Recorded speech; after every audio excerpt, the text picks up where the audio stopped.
알겠습니다. 갤럽 여론조사 나와서 소개를 좀 드리겠습니다. 지금 윤석열 대통령 탄핵 찬성 58, 반대 36. 중도 성향이 조금 내려간 것 같은데 그 중도층만 보면 정권 교체 해야 된다라는 게 57. 그리고 탄핵에 찬성한다 64 이렇게 나왔습니다. 그리고 대선 결과 기대에 대해서는 여당 후보 당선 39, 야당 후보 당선 그러니까 정권 교체 51 이렇게 나왔고요. 전체가. 네, 전체가. 그다음에 중도만 놓고 보면 57. 예. 그리고 또 말씀드려야 할 것은 차기 장래 정치 지도자 선호도 조사에서 이재명 36, 김문수 9, 오세훈 한동훈 4, 홍준표 3, 이준석 1 이렇게 나왔고요. 정당 지지도는 더불어민주당 40, 국민의힘 36, 무당층 19 이렇게 나왔습니다. 저희가 추이를 좀 봤으면 좋겠는데요. 그래프를 좀 보여주시면 좋겠어요. 지금 윤석열 대통령 탄핵 정당 지지도 말고 윤석열 대통령 탄핵 찬반 여론을 좀 보여주시면 지난주에도 58, 이번 주에도 58. 이제 변동이 크게 없고요. 이 상태가 이제 계속 가는 것 같습니다. 그러니까 초반에 21, 75 이렇게 크게 벌어졌던 12월 12일, 작년 12월 12일에서 보면 그 이후로 여론이 쭉 이렇게 균질하게 가는 거예요. 이 현상은 어떻게 해석을 해야 되겠습니까? 요건 일단 처음에 비상계엄 딱 터졌을 때 그때 여론은 그거에 대한 판단만 하는 거예요. 네. 비상계엄에 대한. 그래서 제가 우리 거듭 얘기하지만 정당 지지도가 무의미하다. 이미 대선으로 달려가고 있고 평소 성향이 나타난다. 그런데 그때 여론이 비상계엄에 대해서는 가장 정확한 여론이죠. 사실은 안 돼. 이거는 7대 3. 7대 3인데 3도 뭐 훨씬 떨어지는. 그런데 그래서 제가 계속 탄핵에 대한 태도는 중도만 보면 된다. 네. 근데 중도는 계속 뭐 64에서 다른 여론조사 보면 70까지예요. 네. 그래서 크게 차이가 나질 않아요. 중도는. 그래서 그거만 보면 되는 거다. 예. 저는 그렇게 봐서. 근데 이제 중간에 흔들릴 때 있었잖아요.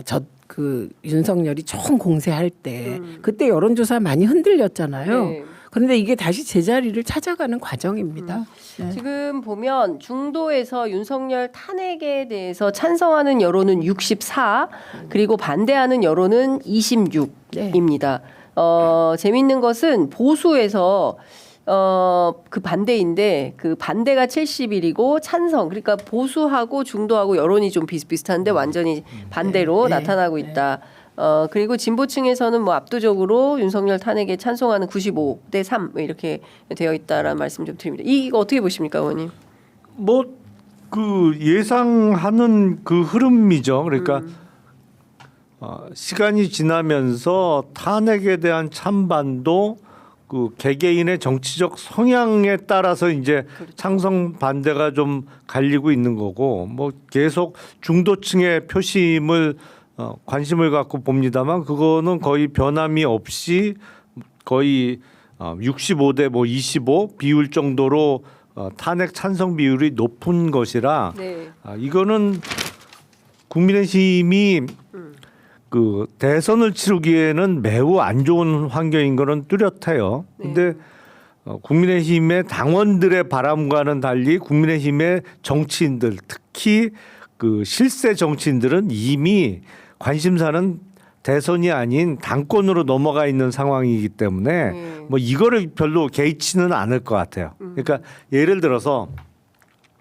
지금 민주당 같으면 대선이 급선무란 말이에요. 그러니까 중도층의 표심을 잡기 위해서 어떻게 할 거냐. 그걸 놓고 당내에 이견도 있고 뭐 정책적인 그 마찰음도 나옵니다만 네.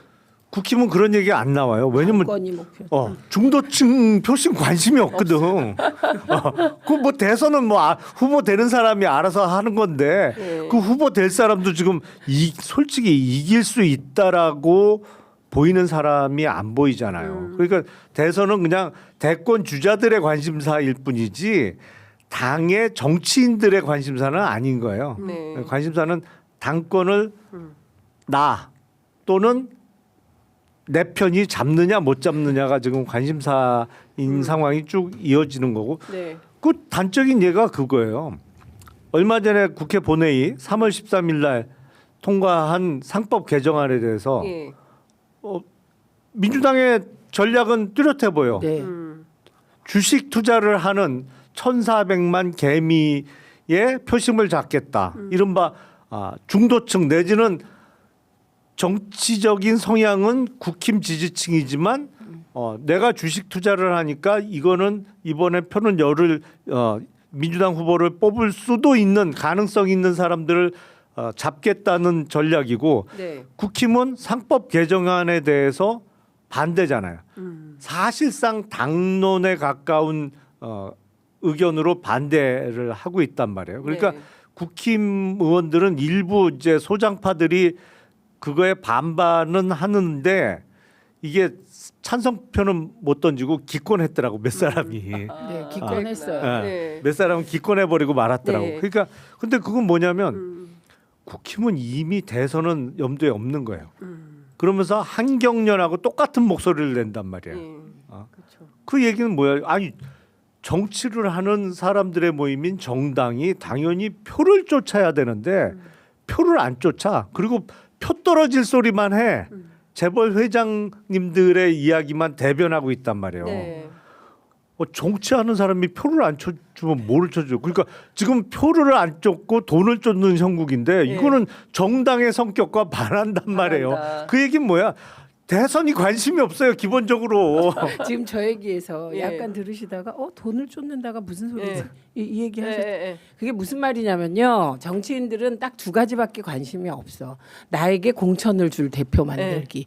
그거 내가 될 수도 있고. 예. 그다음에 또 하나는 선거 때 돈이 들어와야 선거하잖아. 그 얘기 하시는 거예요. 그러니까 저건 뭐냐면 민주당도 저럴 때가 있었어요.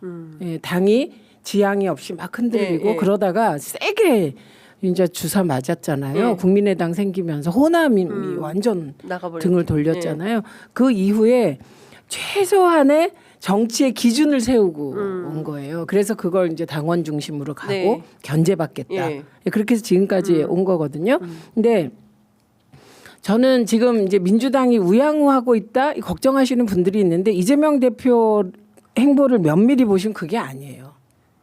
제가 지난번에도 한번 대표 연설할 때 기본 사회를 위한 성장이다 이렇게 썼다고 네. 말씀드렸잖아요. 예, 예, 맞아요. 그냥 성장 얘기했으면 저도 뭐야 그랬을 텐데 지향은 우리가 평등한 분배다. 네. 그런데 분배할 돈이 있어야지 지금. 돈이 없어. 네. 그러니까 지금은 성장에 좀 더 방점을 찍겠다 이런 네. 식이고요. 그다음에 지금 말씀하셨듯이 상법 개정안. 네. 그러니까 소위 이제 주주들을 위해서도 일해라 이거 아니에요. 핵심 한 그렇죠, 조항이. 그렇죠. 예. 그거예요. 그거 너무 당연한데 이런 게 왜 없었지 네. 싶잖아요. 그런데 그걸 하면서 동시에 이재용을 만나잖아요. 이재용을 만나서 미래로 함께 가자. 예.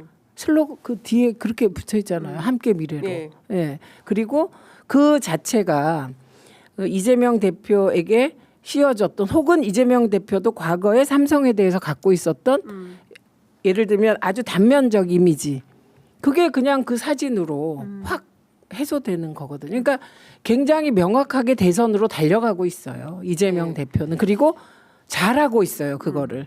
예. 알겠습니다.